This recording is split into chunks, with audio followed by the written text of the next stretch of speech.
Tsutomu Miyazaki is one of the most heinous serial killers in Japanese history. Miyazaki had a terrible childhood that was filled with neglect and bullying, which caused him to retreat into his own deranged fantasy world.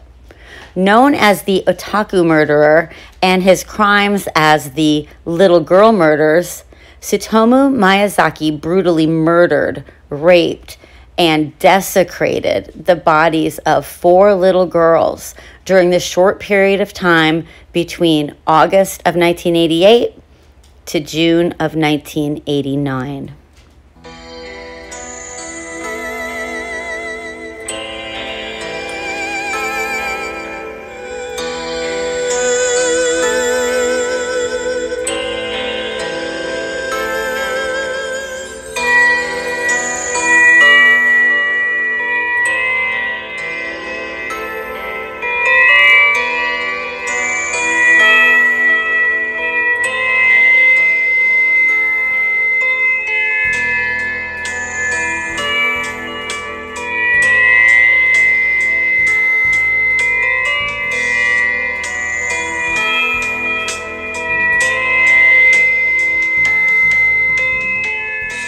Welcome back, everybody. This is episode 23. Where has the time gone? We're moving right along. I am not excited about this case, but I am excited about it because it happens to be a case that I didn't really have on my radar. It didn't even seem like anything I even knew about when one of our listeners here had recommended that I check this case out and maybe do an episode on it. So shout out to Ella in Ohio. I know she's a little bit shy, and I hope that I don't embarrass her by thanking her publicly right here on the podcast. But girl, I really appreciate it. I don't want to say that I enjoy this case, but I do enjoy learning about cases that I've never heard about before. And this one is very interesting because it's a case that, you know, like some of the other ones that we've done, that is a prime example of the nature versus nurture idea. So, you know, when you guys hear this story, it's grotesque and it's almost unreal and unbelievable to think that, you know, these 4 little girls between the ages of 4 and 7 years old actually went through these horrifying murders, and they're no longer here, and their family, you know, is still left grieving. So, it seems like it's unreal, but to them it is very, very real. So, you know, I want to tell the story. I want to get their story out as much as possible in as respectful of a way as possible. And, you know, the episode is obviously going to be heavily about Tsutomu Miyazaki himself, but I will be mentioning all 4 of the little girls and the 5th little girl who was almost, you know, victim number 5. So as you're listening, you know, please just keep them in your mind and in your heart, and their families as well. And, you know, if you're the praying type, maybe say a prayer for them, send them some good vibes, you know, whatever it is that you believe in. But this case is a doozy.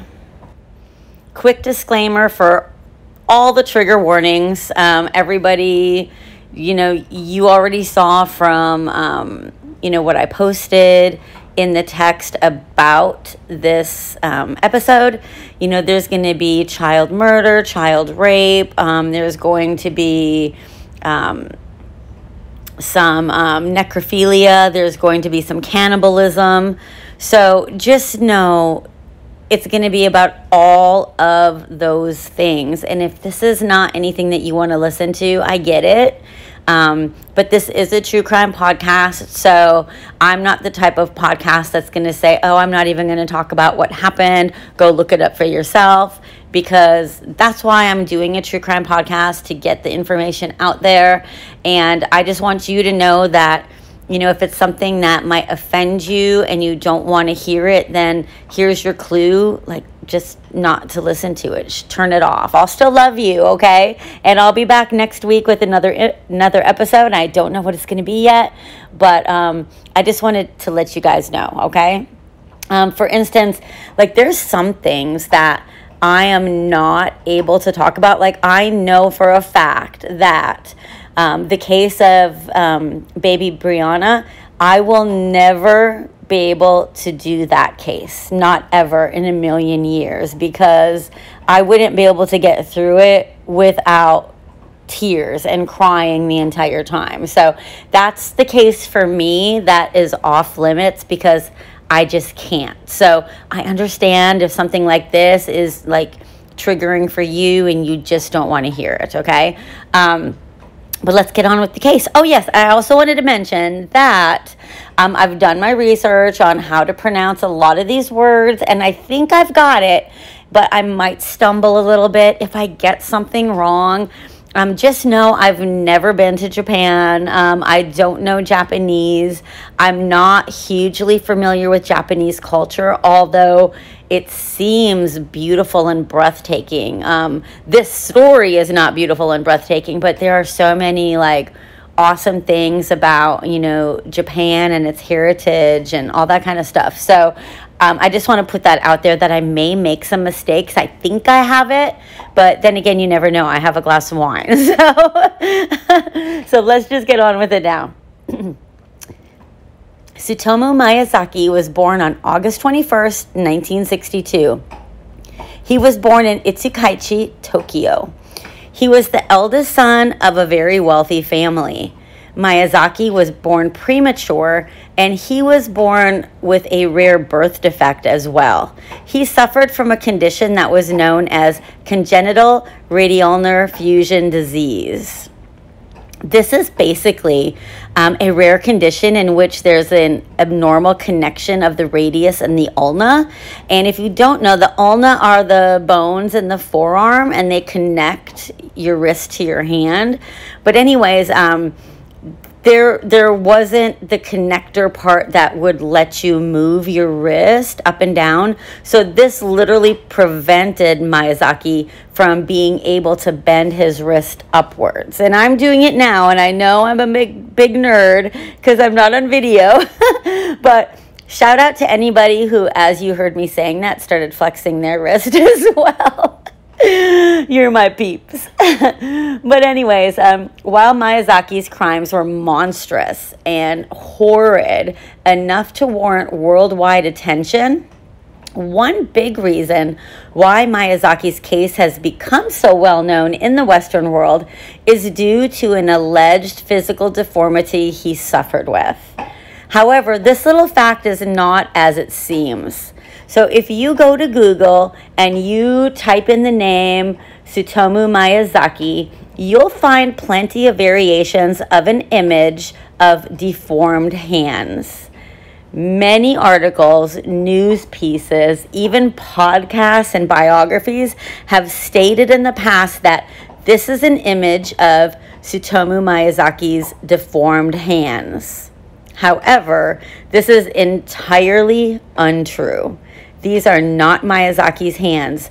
This image was actually taken from a medical textbook on something called Marfan syndrome, which is a genetic disorder, and it affects the tissue, the connectivity tissue in the body. So, how it's all connected and everything.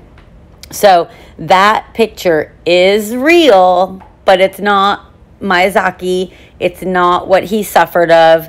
And in fact, it's true that he did suffer a slight deformity, but absolutely nothing like that image suggests.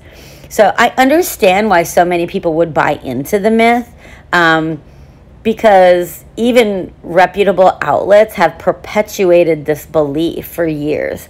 It's an alluring idea that a freakish, deformed serial killer hunted down little girls to quench his bloodthirst. And while Miyazaki was undoubtedly a fucking monster in every fucking way. His physical appearance was literally unremarkable. There are numerous reports that Miyazaki was a product of an incestuous relationship between his father and oldest sister, and this may explain why he had his birth defect, but I couldn't find any real proof that this was true. But probably about 50% of the case sources that I was looking through, about half of them did make the claim that Miyazaki's mother was not really his biological mother, that his biological mother was actually his sister. So I'm not sure. I just kind of wanted to put it out there that is a possibility.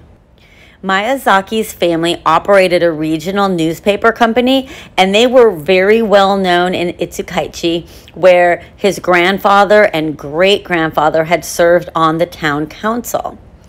Due to his parents being extremely busy, Miyazaki was mainly raised by his grandfather, as well as a man the family had hired to be his nanny.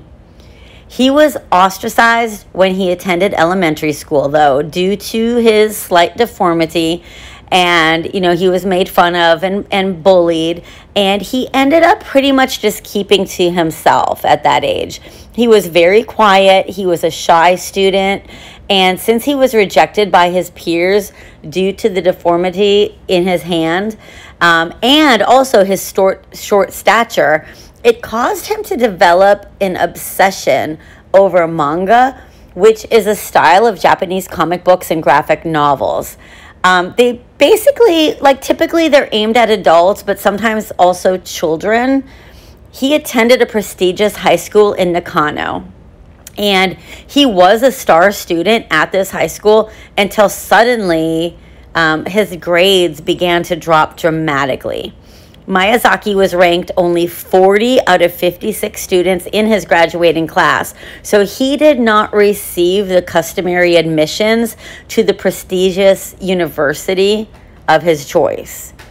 Instead of studying English and becoming a teacher as he originally intended to do, Miyazaki attended a local junior college, and he studied to become a photography technician. Miyazaki soon developed an inferiority complex, which was due to the size of his penis and his inability to socialize with women. So, yeah, he had small pee-pee syndrome, which is not surprising. But, if there's any guys on here and you're feeling offended, I'm sorry, not sorry. I'm not talking about your penis and the size of your pee-pee. I'm talking about Miyazaki's. And it's been reported that his pee-pee was no wider than a pencil and no longer than a toothpick. So that's a pretty small pecker. Soon, Miyazaki's hobby was to take upskirt pictures of women because he's a gross fucking asshole. He'd be watching them on the tennis courts, and then he would use those pictures later to masturbate. Ugh, so gross. That always made me sick how people do that, how men would take upskirt shots of girls going upstairs in escalators or in the changing rooms or bathrooms. I mean, what the fuck? How is that even an attractive thing? If you're so depraved of attention, I don't know. It pisses me off though. But anyways, he was gross. In the mid-1980s, Miyazaki moved back into his parents' house in Itsukaichi, sharing a room with his elder sister. Although his family was highly influential in Itsukaichi, he never, ever expressed any desire to take over his father's business. After his arrest later on, Miyazaki would say that what he really craved, though, was, quote, being listened to about his problems, unquote. But he believed that his parents, who were seemingly worried about the material things instead of, the sentimental things in life, would not have heard him, and he felt that he would have just been ignored by them, which is sad. I do feel a little bit sad for the child Miyazaki, not at all for the adult Miyazaki, because he's a fucking asshole. Did I say enough F-bombs? But, you know, just thinking about how lonely his childhood must have been, you know, this is where I start to wonder, like, did he end up becoming the monster that he became because he was so lonely and he had a terrible upbringing? Or would he have done that anyway? So that's the question. That's the thing that's the most intriguing to me about this case. All right. Miyazaki had also said that by this period in his life, he had begun to consider suicide. And guys, while I normally would never say this about a person because it's absolutely cruel and not like myself, it is unfortunate that Miyazaki did not kill himself before he started on his murderous rampage of little girls. I'm sure you'll understand why I say that and why I think that and why I honestly feel it as you continue to listen to this story. Because the world would have been a much better place if he would have just taken himself out. Miyazaki felt that I have to like clear my throat. There we go. Sorry. Miyazaki felt he only received support from his grandfather, to whom he was extremely close with. He was rejected by his two younger sisters. In fact, this is kind of funny. I laughed at this because it's like a sibling thing for sure. It's probably more mean in this family's case because the sisters did not like Miyazaki at all, but it's been reported that the sisters used to set some mouse traps on the floor outside of Miyazaki's bedroom door so that when he walked out, he would step on them and obviously get hurt. In May of 1988, Miyazaki's grandfather died, though, which only deepened his depression, of course, and it isolated him even further. In an attempt to, quote-unquote, retain something from him, Miyazaki ate part of his grandfather's cremated ashes. Barf. Like, I had to, like, stop and think, like, wow, what was he doing? Like, was he sprinkling it on, like, his steak or his fish, like a seasoning? Or was he, like, mixing it in, like, with recipes? Or, like, how the hell was he doing it? Or did he just, like, put it on a teaspoon and, like, you know, take it down just like it was like the cinnamon challenge or something? I don't know. It didn't really say, but like he literally ate part of his grandfather's ashes because, you know, he missed his grandfather so much and wanted, you know, to kind of like be closer to him again. A few weeks later, one of Miyazaki's sisters caught him spying on her while she was in the shower. When she yelled at him and told him to get the fuck out of there, he attacked her and smashed her head against like the wall inside the shower or in like the bathtub. So when his mom found out of the incident, she demanded that he fucking spend more time working and less time with his fucking videotapes. I don't know if she used the F-bomb, but I did. But this motherfucker went and attacked his mom and beat her ass as well. So for being a little guy, like he has big man anger. For sure. I mean, I had to wonder, like, why didn't the father do something? Especially, like, if Miyazaki beat his mom's ass, why did the father not come in and, like, beat Miyazaki's ass, you know? I don't understand that part at all. But Miyazaki began collecting pornographic anime, adult magazines, violent films, and then child porn. He ended up gathering a total of, get this number, guys, 5,763 videotapes. That's a lot. He started watching child porn. I wanted to tell you guys this. I found this in my research, that He was very unhappy about the adult pornography that he was watching because in Japan they censored pubic hair. Okay, they didn't necessarily censor any of the parts, but they would always just blur out the pubic hair.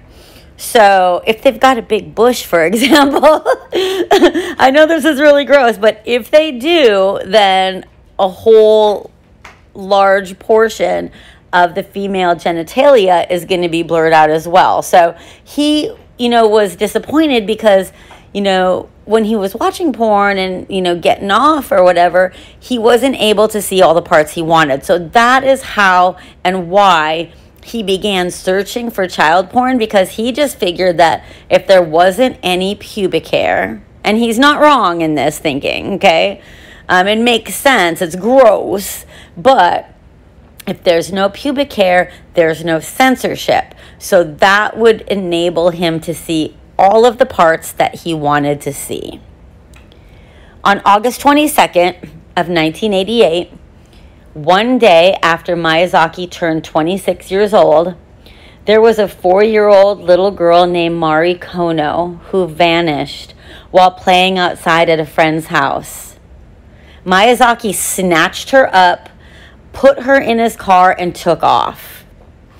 After failed attempts to find her, Mari's father contacted the police. Now, Miyazaki had led Mari into his black Nissan Langley, and when she got close, that's when he grabbed her and abducted her. He drove to the west part of Tokyo and parked the car underneath a bridge in a heavily wooded area. I'm not sure exactly what kind of conversation a grown-ass man is going to be able to have with a child, but apparently he sat inside the car with Mari just talking for 30 minutes about what I don't fucking know. But after that 30 minutes was over, he murdered her by strangling her, manual strangulation. So obviously the deformity in his wrists and hands, it wasn't so bad that he could not manually strangle a little girl. Or jerk off, apparently, right, to child porn. Miyazaki then engaged in sexual acts with Mari's corpse, and he left her corpse in the hills near his home. He took her clothes with him as he departed.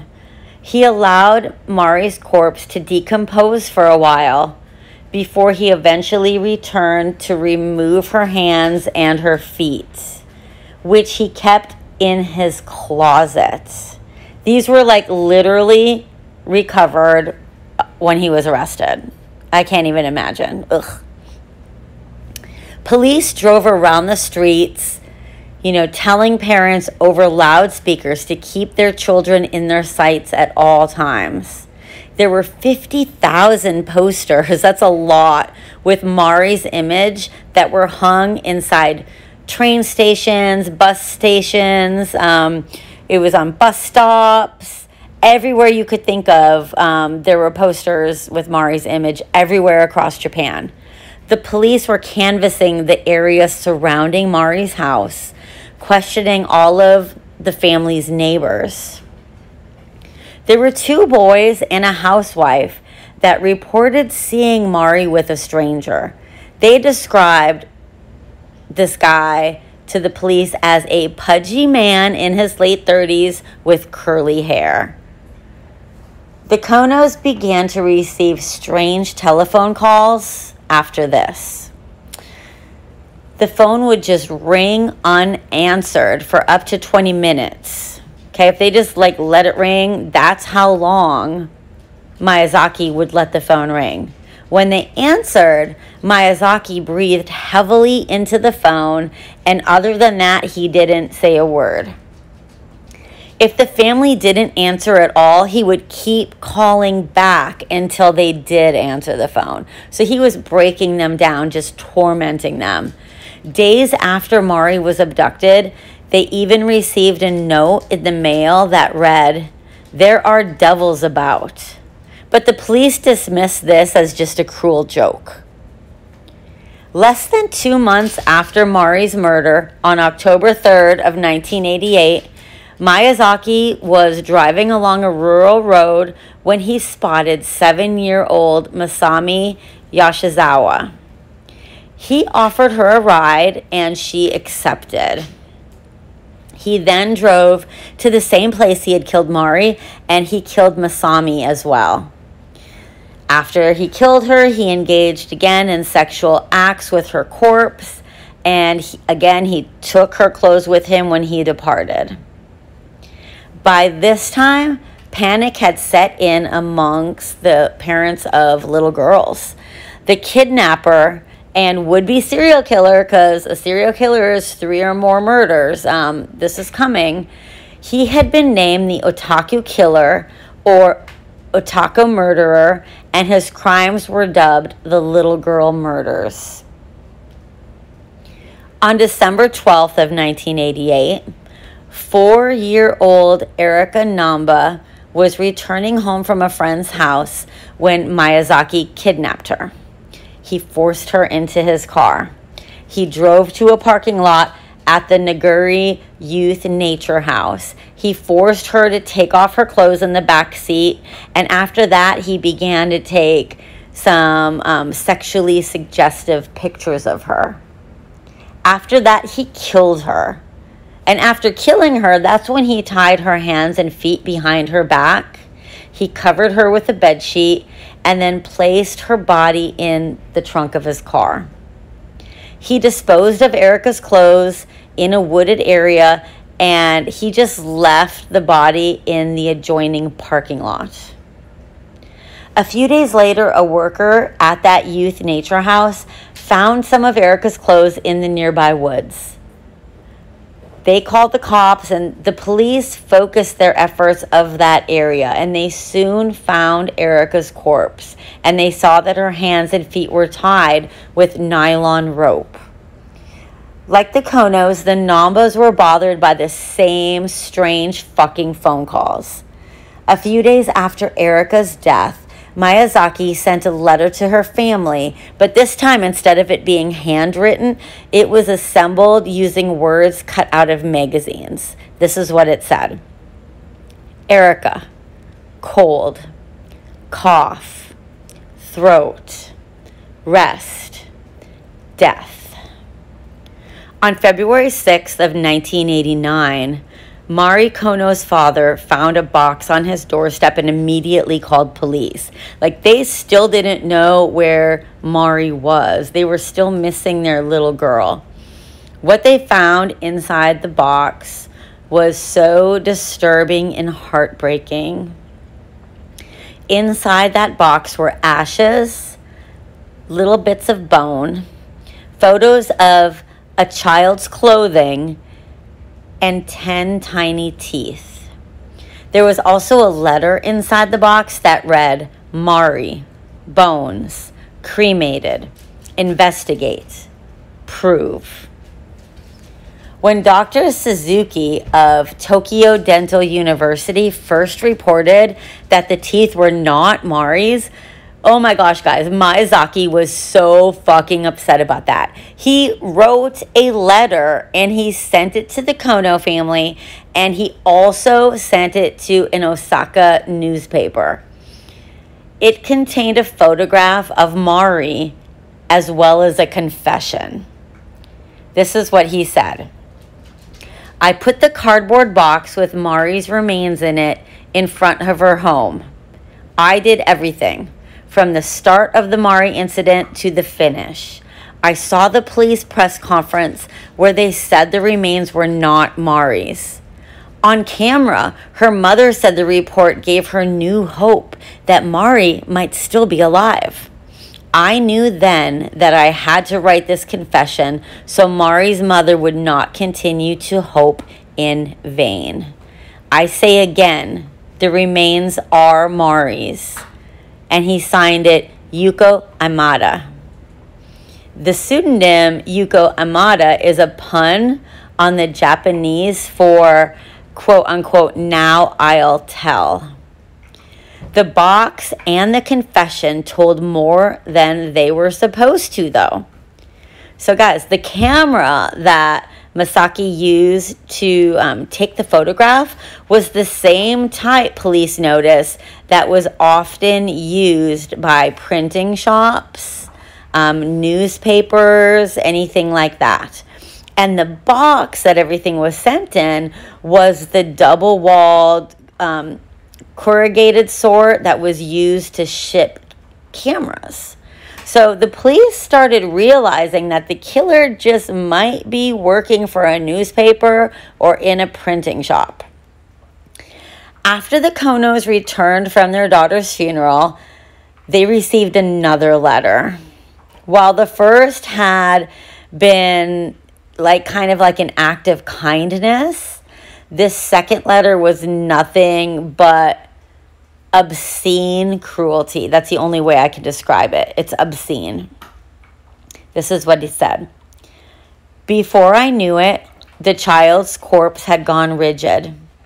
I wanted to cross her hands over her breast, but they wouldn't budge. Pretty soon, the body gets red spots all over it. Big red spots. Like the Hinamaro flag. Is that how you say it? I'm not sure. Sorry. Or like you'd covered her whole body with red honko seals. After a while, the body is covered with stretch marks. It was so rigid before, but now it feels like it's full of water. And it smells. How it smells like nothing you've ever smelled in this whole wide world. And again, he signed that note, Yoko Amada. Sick motherfucker he was. On June 6th of 1989, Miyazaki convinced 5-year-old Ayako Nomoto to allow him to take pictures of her. She had been alone playing in a park. Miyazaki led her into his car, and that's where he murdered her.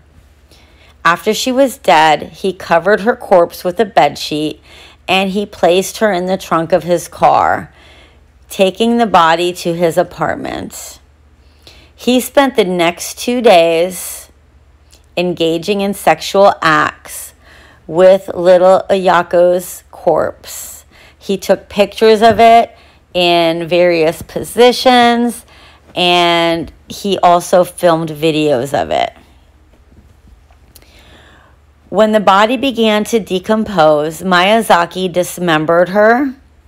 He abandoned the torso in a cemetery, and he put her head in the nearby hills. He decided to keep the hands, from which he drank the blood and ate part of them. Like, he literally took some of the flesh from her hands, fried them in a pan, and ate them. Now, fearing that the police would soon find the corpse, Miyazaki returned to the cemetery and the hills 2 weeks later, and he got the torso and he got the head, and he brought them both back to his apartment, where he put them inside a plastic bag and hid that plastic bag in his closet. Now, on July 23rd, 1989, this was a bad day, but then it turned into a good day, okay? So I'm going to talk about the bad shit first, okay? So there were 2 little girls that were playing in a park near their home, okay? Miyazaki did what he's done 4 times already. He got one of the little girls away from the sister because, apparently, he's such a little dickhead that he cannot manage to abduct and kill 2 little girls at the same time. So I'm glad that he didn't. But at the same time, this whole thing makes no sense. Like, I don't understand, how he let this happen. Maybe it's not like he wanted to get caught, but while I'm so glad that it went down this way, for the life of me, I don't understand it. So he was attempting to insert a zoom lens and take pictures of the inside of this little girl's vagina. But the other little girl, the sister, ran home, got their father, and brought the father back. So the father angrily, of course, confronted Miyazaki when he was in the middle of the act. So Miyazaki managed to get away from the angry father, unfortunately, and he had to run naked into the woods, because this is how fucking close it was. Like, he was taking pictures of the inside of her, and he had his clothes off. So the father interrupted anything else that, was going to happen, but, fucking Miyazaki didn't have any fucking clothes on, and he's running around in the fucking woods. So approximately an hour later, the naked Miyazaki returned to the park to get his car, because his car was still in the parking lot. But of course, the police were there waiting for him because they responded to the frantic call, from the little girl's father. So Miyazaki was immediately arrested, and the police did a search of his 2-room bungalow. That's when they found the 5,763 videotapes. Some of them contained anime and slasher films, which were later, he tried to use the slasher films as an excuse and reasoning, and the anime also for reasonings for his crimes. But also among these videos was some video footage and pictures of all 4 of his victims. Miyazaki, who retained a perpetually calm and collected demeanor during his trial, he appeared indifferent to even being captured. He didn't give a fuck. And that's why I'm so confused by this, because, the way he got caught, again, I'm so happy he got caught, but it's a little bit he was just so sloppy and careless about it. So that part of it, it didn't make sense that he allowed one little girl to run away. So if the little girl ran away to get her dad, obviously she's going to go to get help. So why did he not just get in his car and leave?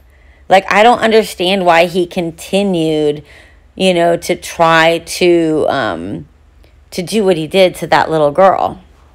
I don't know, that really makes no sense to me. But then again, my brain is functioning perfectly well. And his obviously wasn't. But anyways, he didn't give any fucks that he was captured, basically. That was his attitude.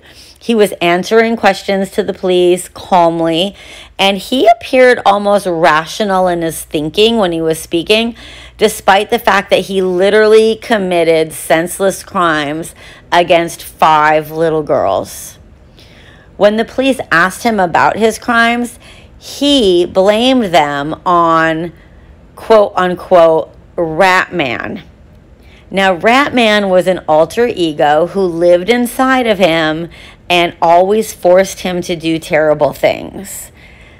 So, in my case, sources and my research and everything, oh my gosh, I watched so many videos on YouTube. Some of them were great, some of them not so great, but Miyazaki had been fucking drawing pictures of Rat Man since he had been a child. Something was very, very wrong with him. I think Rat Man started off as being a what is it when kids don't have an imaginary friend? So I think Rat Man started as an imaginary friend because he was so lonely, and ended up being just something vile.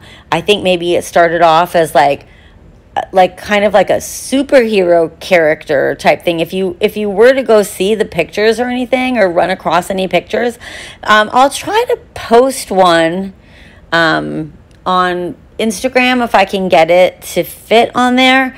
But yeah, I saw them, and it was just okay, well, Rat Man's been part of him since he was a little boy. But anyways, psychoanalysts that who examined him during the trial, they pinpointed his lack of connection with his parents as an early sign of his disturbance.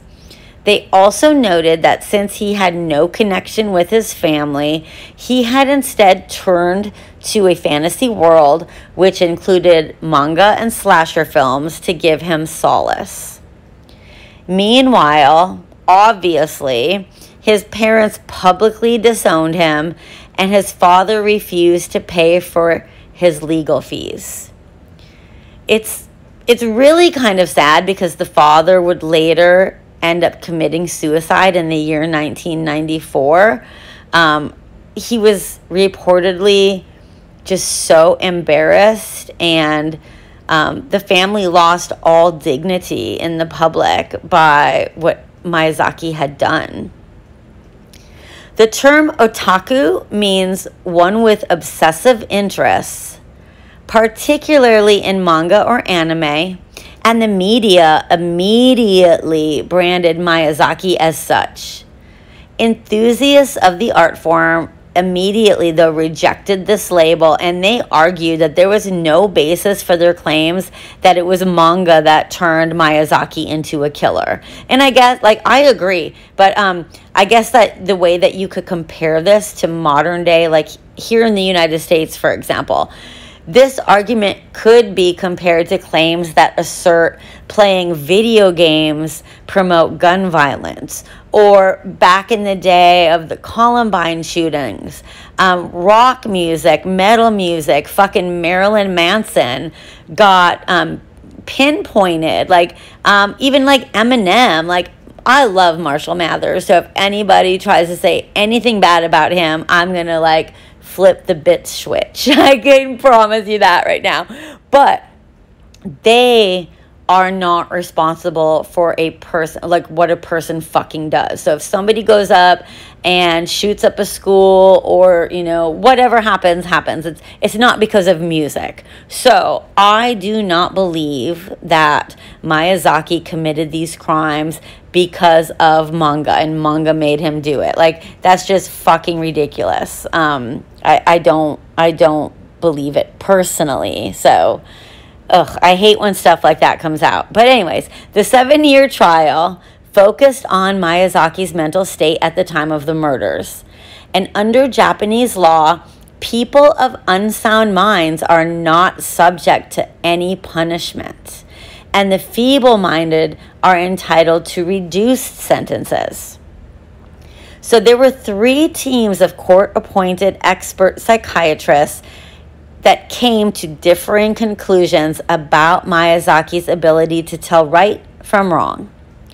2 teams determined him to be feeble-minded.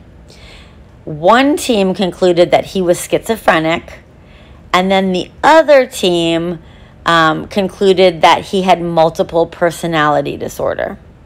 But then there was that 3rd team. They found that although Miyazaki had a personality disorder, they found that he was still capable of taking responsibility for any and all of his actions. The Tokyo District Court judged Miyazaki aware of the magnitude and consequences of his crimes, and he therefore needed to be held accountable. He was sentenced to death on April 14th of 1997. His death sentence was upheld by the Tokyo High Court and later by the Supreme Court of Justice, even when he tried to, make claims and, just kind of stall things. They upheld that ruling. Miyazaki was hanged until his death on June 17th of 2008. To the very last minute, however, he absolutely refused to lay bare the inner workings of his mind, and he refused to apologize to any and all of his victims' families. Now, executions in Japan are carried out by hanging, and it takes place at one of the 7 execution chambers that are located in major cities across the country. including the Tokyo detention house, which is where Miyazaki was executed. Now, once the final approval is signed, the execution must take place within 5 business days.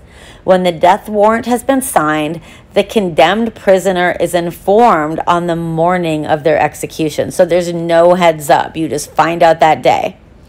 The condemned is given a choice of a last meal. Basically, like, do you want salmon or do you want steak? I didn't want the salmon. I said it 4 times. Let me know if you know what movie that's from. It's my favorite movie. But anyways, he was given the choice of his last meal. The prisoner's family and legal representatives, and also the general public, they're only informed after the execution has taken place already. So, like, his family, everybody found out that he was dead after he was dead. Nobody gets to go watch. Like, here in the United States, there's, the victims' families could go watch, whoever, wants to be there. They don't allow that to happen in Japan. So the method of hanging is the long drop, which causes instant unconsciousness and rapid death by neck fracture. Honestly, again, I'm going to feel mean. I'm not going to feel mean, but I'm going to sound mean potentially to some people. But I feel like hanging Miyazaki was a waste of good fucking rope. And I'm glad that he faced the death penalty. I'm glad he's dead. I'm glad he's gone. He doesn't deserve to, breathe any of our air or anything. But it seemed like perhaps a better punishment after his whole, Rat Man story and the whole, excuse of the Rat Man made him do everything. A better punishment would have been if they had, poisoned him with rat poisoning over the course of years and years and years so that he would die a slow and very painful death. Like I said, I'm glad he's gone, but I hate that he was gone, instantly, Another thing I wanted to mention that I thought was cool in my research, I didn't put it in my notes, but I just wanted to talk about it, is in Japan, when they do this long drop, inside the chamber, so let's use Miyazaki, for example, because that's who the case is about. So Miyazaki would be standing on top of a trap door that's going to open. And on the wall, on the other side of the wall, there are 3 buttons, or it might be on the inside, I don't know, but there's 3 buttons on the wall, whatever wall it is, there's 3 buttons, and there's 3 different employees that all hit the buttons at the same exact time. So one of the buttons opens the trap door, which causes Miyazaki or, whoever the condemned is, to drop and die, okay? So as soon as that happens, all 3 employees immediately have to take a vacation. It's a paid vacation. And I can't remember how long it was now off the top of my head. I want to say it's 2 weeks, but I might be wrong. I feel like it's longer than a week. Maybe it's 10 days, but they're forced to do this for their mental health. They have to take a break. They don't know which one of them was the one that caused the trap door to open, but all of them, none of them know, but they all have to, take a paid break. And it's kind of like when they do the death by firing squad and executions in the United States, when that's been done in the past, say there were 8 guys with guns all lined up, 7 of the guns will have blanks and only 1 has the bullet in it that will kill the person being executed. So none of the people know who actually killed the person, which is the way I think it should be. I'm for the death penalty if we know 100% that this person, beyond a shadow of a doubt, is guilty. I don't think that they should, be paid. I just don't think that society and taxpayers should have to pay for them to continue living. But if there's any kind of ooh, he might not be guilty, he might be proven innocent later, well, then I think they should just stay in prison. But I absolutely am all for the fact that none of the people who have to do the execution really know if it was their bullet or their button, that killed the person. Because I'm not sure how I would feel about that. Because like I said, I'm pro death penalty, but I don't know if I would want to necessarily know that it was my bullet that killed the person. You know what I'm saying? But at any rate, guys, that is the story. I hope you liked it. Thank you again, Ella, for recommending this case. It was crazy. It was sad. It was all the things. But yeah, so if you like that, let me know. Go onto Instagram and maybe comment in the post about this case. Let's get our community hopping a little bit. And I need you to do a few simple little things for me, okay? I need for you to, first and foremost, click the follow button if you're not already following on whatever podcast platform you're listening on, okay? That's going to help our podcast grow. That's going to help it to be visible in more places. What I also need for you to do is, if you're listening on Spotify or Apple, please go ahead and rate the podcast. And if you rate it 5 stars, I love you even more. And if you're listening on Apple Podcast, if you could go and leave an amazing review and just let everybody know, how you're enjoying this podcast, it would be super, super freaking fucking awesome, because that is another huge way for other people to find the podcast.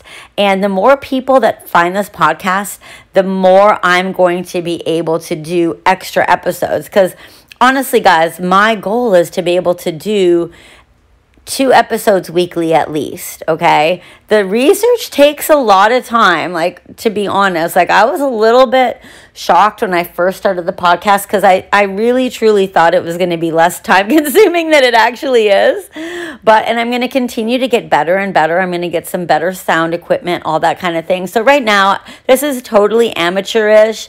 And I know that, so I would be never offended if somebody said that about my podcast, because I'm somebody that is willing to start messy. I took some boot camps online about podcasting, and they all said, do not wait until everything's going to be perfect. Just start the podcast.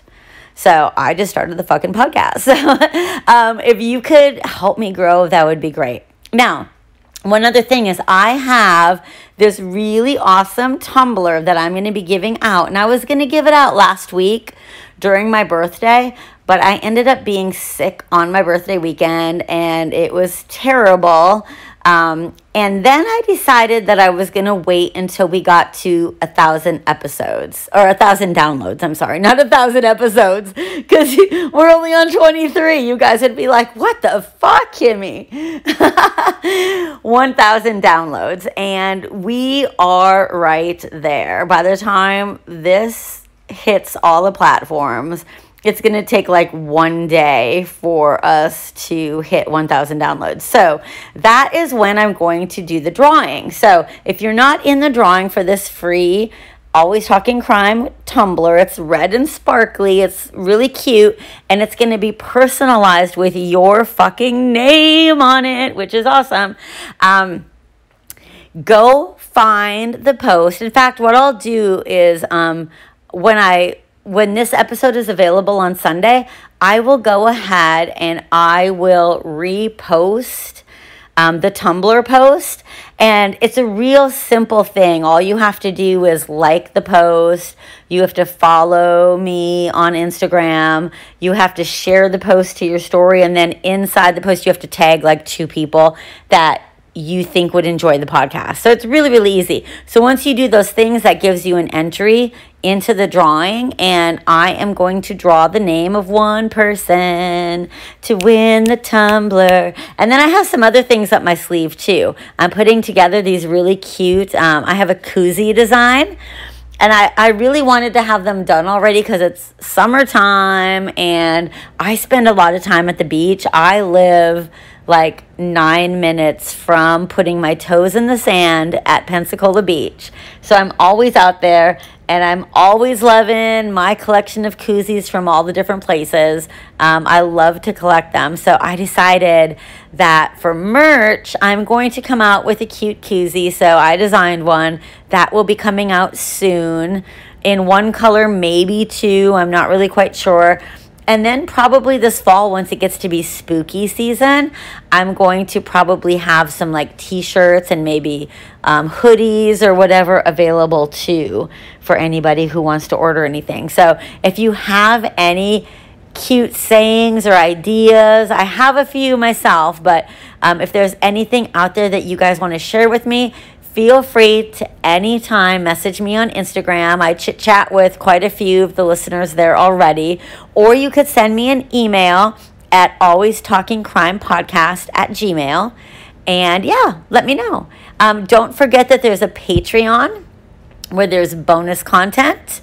And you can even get these regular episodes that come out Sunday. They come out every Sunday. You can get them a day early. And when I start having ads added, you can get them ad-free. So right now the first tier isn't like a whole lot other than just getting like a shout out and being able to recommend cases. But very, very soon, once, we start putting ads in and everything, that will be a game changer because you could listen to the versions that don't have the ads in it. I never am bothered when I'm listening to podcasts. I'm not really bothered by the ads. Some podcasts are annoying because in the middle they'll have like 3 ads back to back. And yeah, sometimes I roll my eyes and that pisses me off. But yeah, I mean, I understand the whole reasoning besides having these ads in there. And it's really good for the podcast and for the podcasters. And I fully believe that all of the creators should, be able to earn some extra income from all the work that they put in. Because, like I said, it's a lot of work. I thought it was going to be easy, breezy, lemon squeezy. But let me give you an example of how it's not always easy, breezy, lemon squeezy. So, earlier, I had recorded the second bonus episode for June for the Patreon, which is patreon.com/alwaystalkingcrime. It was all ready to go. It's on Brittany Drexel, just so you know. So Brittany Drexel is going to be the next Patreon case, and it should already be on there, but I have to redo it because it would not save. It would not save because I did not have enough space available, and I could not go back in and delete some of the recordings from the past without losing what I already did. So that was a sad moment for me, but it was also a huge learning experience, and I felt like a huge loser. But anyways, guys, that episode is going to be dropping as well. If it's not already on there by the time you're listening to this, it's going to be on there within, days. And then there'll be 2 more episodes coming on in July. So I've got lots of great things going on. I've been researching a bunch of cases. So I just want to let you know, I really, really love doing this. And I love getting to know more people. I love you guys messaging me and reaching out. I just love that you love true crime just as much as I do, okay? So keep coming back. Like I said, if there's anything you want to hear, reach out to me just the way Ella did. Yeah, and I should probably do an Ohio case now too, because I did notice that besides her living in Ohio, I have a bunch of new listeners in Ohio because the numbers are spiking in Ohio. I also have a bunch of new listeners in Massachusetts and California that I never had before. So, hey to you guys, big thank you, blowing you kisses, giving you high fives, all the things. But until next time, guys, I'm going to let you go right now. Hope you enjoyed the episode, but please keep talking crime, crime, crime, crime.